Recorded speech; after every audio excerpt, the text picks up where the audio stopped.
What's up guys, welcome back to Scouts Garage. On today's episode, we're doing a walk around of my daily driver. It's a 2013 Mustang GT. I've done a lot of stuff to this and I'm very excited to show you guys.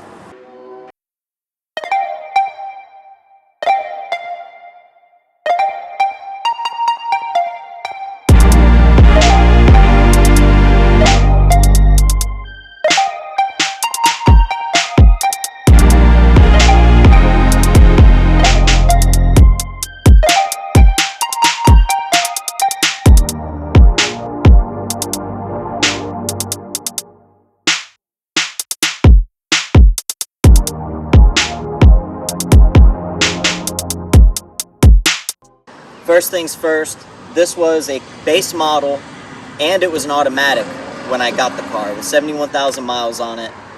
I'll put some pictures up now so you guys can see just the difference. One of the first things I did to the car was put wheels and tires on it and lowering springs. That definitely changed the entire look of the car. One of the other biggest things I did to this car, I swapped out the entire drivetrain from a 2012 track pack. It was my buddy's car. It used to be supercharged, then the motor blew up, so it was rebuilt with billet oil pump gears and a billet crank sprocket, nothing else done to the motor, so it's basically still stock. He had Cook's long tubes, he had a catted Cook's H-pipe, Borla exhaust, he had a cold air intake tube. His car was a premium car, and I wanted a manual transmission for the longest time, and unfortunately he had gotten in an accident. Someone pulled right out in front of him and totaled his Mustang. So I bought the Mustang off of him, and instead of just swapping just the transmission, I decided I'll take the whole drivetrain. His rear end gear had 373s, mine was just the factory 315. I had an automatic transmission, he had the manual, and his motor was just rebuilt with less than 5,000 miles on it, so it was honestly a no-brainer to do that. I got all the exhausts that he had, and I did make some modifications to that. I ended up deleting the cats on the H-pipe. It sounds really good.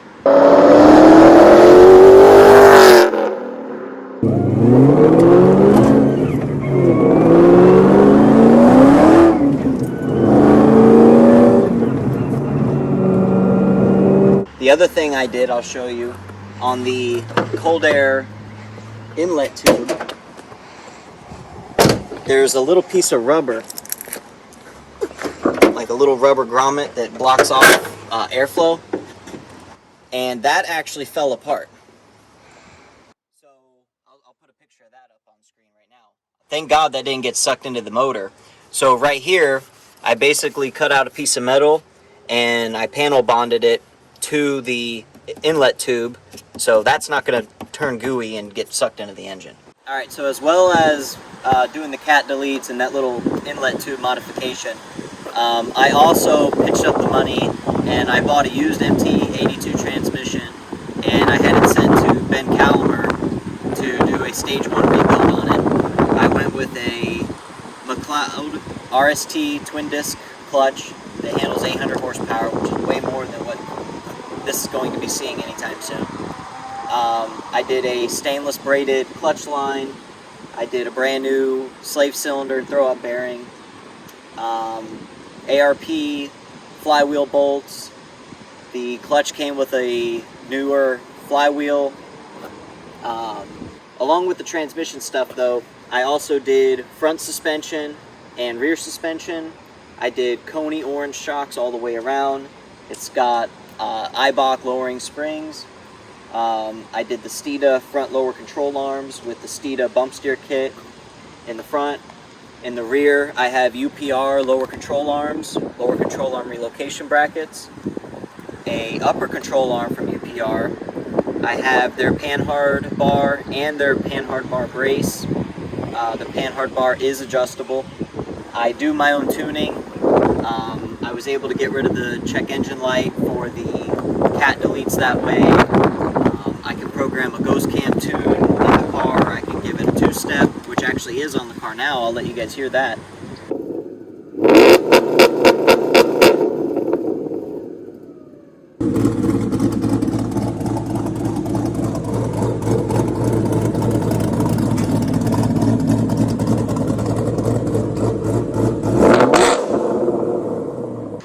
Alright, so I also took a lot of the premium interior trims that were in the car. The base model interior does not look the best, so I think we did a good job of freshening up the interior a little bit. We do still have the base model seats in here. Those should be getting changed out eventually.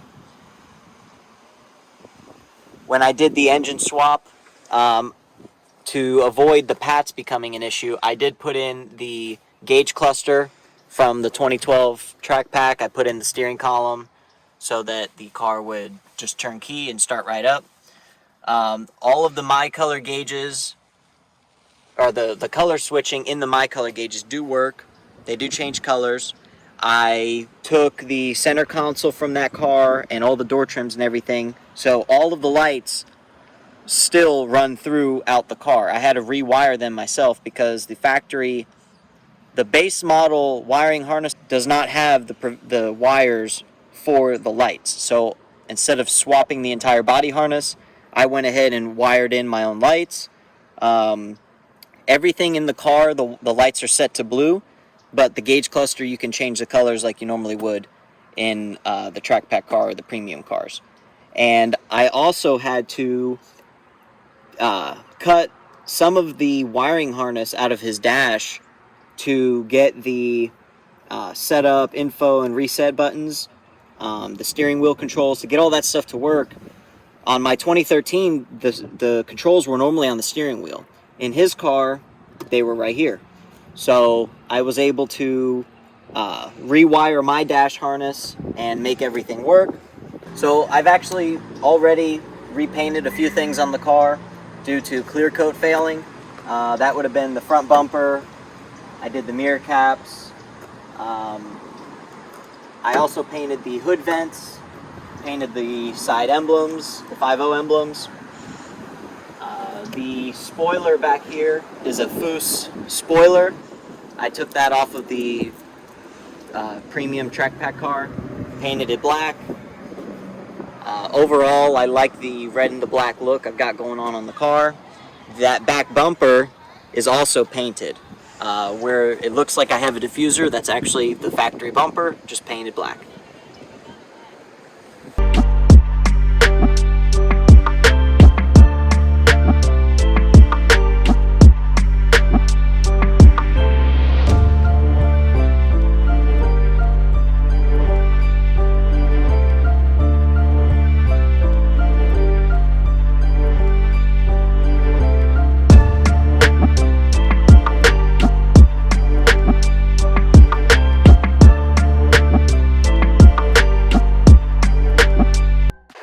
That was the walk around of my 2013 Mustang GT. Now you guys see it in its prime and glory. It will be getting more upgrades, more modifications, and we will be introducing the car way more on the channel. But I want to thank you all for watching. Please check out the other videos on the Mach 1 project, and I'll catch you on the next episode.